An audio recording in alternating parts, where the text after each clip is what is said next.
மக்களே, நாம இந்த ஆரோக்கியமான பதிவில் பசும் பாலில் நிறைந்திருக்கக்கூடிய மருத்துவன்மைகளை பற்றி நம்ம விளக்கமாக பார்க்க போகிறோம். பெரும்பாலும் முழுமையான உணவு அப்படின்னு குறிப்பிடக்கூடிய பால் இந்திய உணவில் முக்கியமான ஒன்றாகும். அனைவருமே பாலை பசும் பாலை விரும்பி தான் நம்ம எடுத்துக்கிறோம். ஸோ பசும் பாலில் புரதம், vitamin A, vitamin B1, vitamin B2, vitamin B12, vitamin D இந்த மாதிரி விட்டமின் சத்துக்கள் இருக்குது. மெக்னீசியம் மற்றும் பொட்டாசியம் போன்ற ஊட்டச்சத்துக்கள் இருக்குது. தாதுக்களில் பார்த்தீங்கன்னா கொழுப்புகள் போதுமான அளவு, புரதம், கார்போஹைட்ரேட்டுகள்லாம் போதுமான அளவுக்கு நம்ம நிறைந்திருக்கிறதால இது ஒரு முக்கிய எனர்ஜி ட்ரிங்காக பால் கருதப்படுதுங்க. ஸோ பசும் பால் எடுத்துக்கொள்ளக்கூடிய அந்த சிறந்த நேரம் என்னன்னு பார்த்தீங்கன்னா, நீங்கள் உணவுகளை சாப்பிட்டு முடிச்சதுக்கப்புறம் பசும் பால் எடுத்துக்கிட்டீங்கன்னா அது உங்களுடைய செரிமானத்தை ஊக்குவிக்கிறதுக்கு உதவிகரமாக இருக்கும். அப்போ ஆயுர்வேத முறைப்படி பால் எடுத்துக்கொள்ளக்கூடிய சரியான அளவு, சரியான நேரம், எப்போப்பெல்லாம் எடுத்துக்கொள்ளும் போது என்னென்ன ஆரோக்கியம் கிடைக்குது அப்படின்றத விளக்கமாக பார்ப்போம். அதை பற்றி பார்க்குறதுக்கு முன்னாடி இந்த வீடியோவுக்கு மட்டும் ஒரு லைக்கை கொடுத்துட்டு இந்த தகவலை உங்களுக்கு தெரிஞ்சவங்களுக்கும் ஷேர் பண்ணிவிடுங்க. ஏன்னா இது அவங்களுக்கும் பயனுள்ளதாக இருக்கக்கூடிய ஒரு ஆரோக்கியமான பதிவு தான். இது போன்ற அப்டேட்ஸ்கள் நீங்கள் தொடர்ந்து பார்க்குறதுக்கு நம்மளுடைய ஹெல்த் நியூஸ் தமிழ் சேனலை மறக்காமல் சப்ஸ்கிரைப் பண்ணி வச்சுக்கோங்க. பக்கத்தில் இருக்கக்கூடிய பெல் பட்டனையும் கிளிக் பண்ணி ஆல் அப்படின்ற ஆப்ஷனையும் செட் பண்ணி வச்சுக்கிட்டீங்க அப்படின்னா நான் போடக்கூடிய எல்லா அப்டேட்ஸும் உங்களுக்கு நோட்டிஃபிகேஷனோட அடிக்கடி சேர்ந்துடும். சரி வாங்க மக்களே, இப்போ வீடியோக்குள்ள போய்டலாம். பசும் பால் உங்களுடைய எலும்புகள் மற்றும் தசைகளை வலுப்படுத்துதுங்க. பசுவினுடைய பால் கால்சியத்தினுடைய சிறந்த மூலமாக இருக்குது. ஸோ கால்சியம் தான் அடிப்படை ஊட்டச்சத்து எலும்புகள் பலம் பெறுவதற்கு. அப்போ எலும்புகள் மற்றும் தசைகளினுடைய வளர்ச்சி நீங்கள் பசும் பால் எடுத்துக்கொள்ளும் போது உங்களுக்கு மேம்படும். இது தசை வலிமையை இன்னும் உங்களுக்கு மேம்படுத்தும். தசை பிடிப்பு, தசைகளில் ஏற்பட்டிருக்கக்கூடிய இறுக்கங்கள் இதெல்லாமே உங்களுக்கு எதுவுமே இருக்காது. அதே போல் ஆஸ்டியோபோரோசிஸ், எலும்பு மெலிவு நோய், மூட்டு வெளி, எலும்புருக்கி, முடக்குவாதம், எலும்பு மஜ்ஜைகளில் ஏற்படக்கூடிய பிரச்சனை, மூட்டு அலர்ச்சி, கீழ்வாதம் இந்த மாதிரி எந்த அபாயமே உங்களுக்கு இருக்காது. முன்னாடியே வராமல் நீங்கள் தடுத்துக் கொள்ளலாம், குணமும் படுத்திக் கொள்ளலாம். பாலில் இருக்கக்கூடிய கால்சியம் போன்ற பாஸ்பரஸ், அப்புறம் விட்டமின் டி, மெக்னீசியம் இதெல்லாம் இருக்கிறதுல இது உங்களுடைய உடலினுடைய ஒட்டுமொத்த வளர்ச்சிக்கும் உதவிகரமாக இருந்து உங்களுடைய உடலை பன்மடங்கு பலம் பெற வைக்கிறதுக்கு ரொம்ப ரொம்ப உதவிகரமாக இருக்கும். பசும் பால் நீரிழிவு நோயினுடைய அபாயத்தை உங்களுக்கு குறைக்கும். ஸோ நாள் ஒன்றுக்கு ஒரு டம்ளர் பசுவினுடைய பால் நீங்கள் எடுத்துக்கிட்டீங்கன்னா அது உங்களுடைய ரத்தத்தில் இருக்கக்கூடிய சர்க்கரையினுடைய அளவை பராமரிக்கிறதுக்கு உதவிகரமாக இருக்கும். பசும் பால் இருக்கக்கூடிய அத்தியாவசியமான விட்டமின்கள் மற்றும் தாதுக்கள் உடல் உணவை ஒழுங்காக செயலாக்குவதை உறுதி பண்ணுது. இதன் விளைவாக உடலில் குளுக்கோஸ் மற்றும் இன்சுலினுடைய அளவுகள் சரியான முறையில் பராமரிக்கப்படும். ஸோ இதனால் நம்ம ரத்தத்தில் சர்க்கரையினுடைய அளவுகள் ஆரோக்கியமான முறையில் குறைய ஆரம்பிக்கிறோம். அதாவது இன்சுலின் சென்சிட்டிவிட்டி மேம்படும் போது சுகர் ப்ராப்ளத்துலேருந்து நீங்கள் கொஞ்சம் கொஞ்சமாக விடுபட்டுருவீங்க. உங்களுக்கு சுகர் ப்ராப்ளம் வரக்கூடாது, இப்போ இருந்தே நீங்கள் ஆரோக்கியமாக இருக்கும்னு நினைச்சாலும் தினமும் நீங்கள் ஒரு டம்ளர் பசும் பால் எடுத்துக்கொள்வதில் எந்த விதமான தவறுமே இல்லைங்க. நீங்கள் சுகர் ப்ராப்ளம் இல்லாமல் ஆரோக்கியமாக இருக்கலாம்.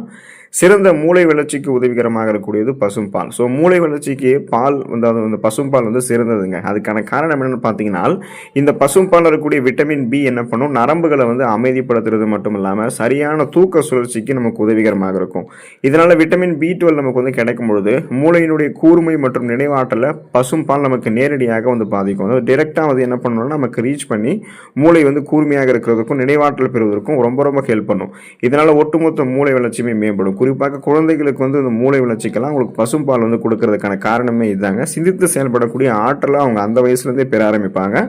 குறிப்பாக அவங்களுக்கு அந்த மன அழுத்தமெல்லாம் அந்த சின்ன வயசுல எதுவுமே இருக்காது. அவங்களுடைய நரம்புகள் இருக்கக்கூடிய இறுக்கங்கள் தளர்த்தப்பட்டு நரம்புகள் வழியாக ரத்த ஓட்டம் பாய ஆரம்பிக்கும்.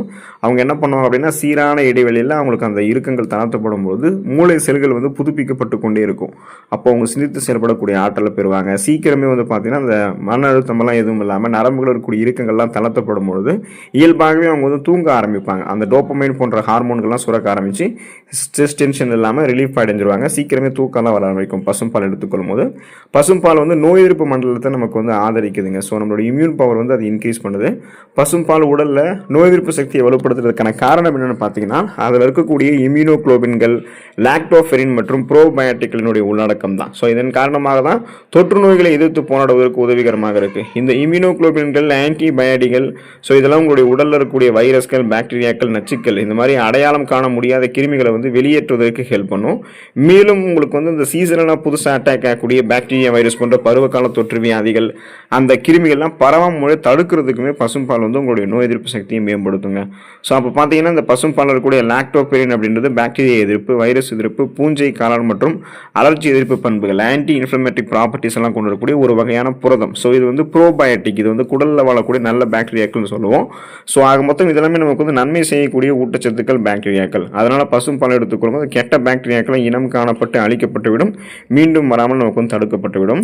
ஆயுர்வேதத்தின்படி பால் குடிக்க சிறந்த நேரம் என்னன்னு கேட்டீங்கன்னா, இரவு தூங்குறதுக்கு முன்னாடி நீங்கள் பசும் பால் குடிக்கிறது தான் உங்களுக்கு சிறந்ததாக ஆயுர்வேதம் வந்து பரிந்துரைக்கிறாங்க. இதனால் தூக்கம் உங்களுக்கு மேம்படும். மாலை முதல் இரவு வரை வந்து நீங்கள் அந்த பசும் பால் வந்து எடுத்துக்கொள்ளலாம். பாலில் வந்து மயக்கம் அடையக்கூடிய பண்புகள் இயல்பாகவே இருக்கிறதால படுக்கைக்கு முன்னாடி பசும் பால் நம்ம குடிக்கிறது நம்மளுடைய மனதை அமைதிப்படுத்தி தூக்கத்தை வரவழைக்கும். மேலும் பசுப்பால் வந்து கால்சியம் உறிஞ்சுதல் குறைவாக செயல்படுவதால் இரவு நன்றாக உங்களுக்கு வந்து தூங்க ஆரம்பிப்பீங்க நீங்கள். அதே நேரம் உங்களுடைய உடல் தசைகள்லாம் கரெக்டாக ரிலாக்ஸ் அடைய ஆரம்பிக்கும். நீங்கள் ஆரோக்கியமாக வந்து இருக்கலாம். ஸோ இப்போ வந்து பார்த்தீங்கன்னா இந்த மாதிரி நீங்கள் பால் வந்து குடிக்கும்பொழுது இந்த மாதிரி இரவு நேரங்களில் குடிங்க. அது வந்து உங்களுக்கு ஒரு எனர்ஜி ட்ரிங்காக தான் இருக்குது.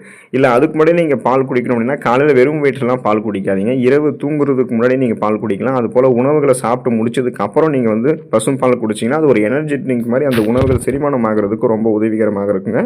ஸோ இந்த மாதிரி நேரங்களில் பசும் பால் எடுத்துக்கொண்டு இந்த ஊட்டச்சத்துக்கெல்லாம் பெற்று மருத்துவ நன்மைகளை பெற்று நலமோடு இருங்க. அடுத்த ஆரோக்கியமான பதிவில் மறக்காமல் சந்திப்போம். நன்றி மக்களே.